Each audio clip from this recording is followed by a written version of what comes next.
முயலும் ஆமையும். ஒரு காட்டில் ஒரு முயலும் ஒரு ஆமையும் இருந்தன.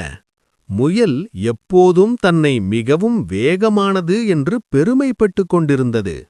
ஒரு நாள் அது ஆமையை பார்த்து, "நீ என்னுடன் ஓட்டப்போட்டியில் வெல்ல முடியுமா?"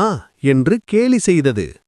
ஆமை அமைதியாக, "நாம் போட்டி போடலாம்" என்று சொன்னது. போட்டி தொடங்கியது. முயல் வேகமாக ஓடி, ஆமை மிகவும் மெதுவாக நடந்தது.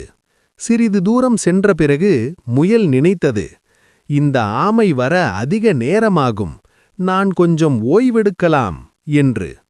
அது ஒரு மரத்தடியில் தூங்கிவிட்டது. ஆனால் ஆமை நின்றுவிடாமல் மெதுவாக தொடர்ந்து நடந்தது. இறுதியில் அது இலக்கை அடைந்தது. முயல் விழித்தபோது ஆமை ஏற்கனவே வெற்றி பெற்றது. கதைநெறி: மெதுவாகச் சென்றாலும் தொடர்ந்து முயன்றால் வெற்றி உறுதி.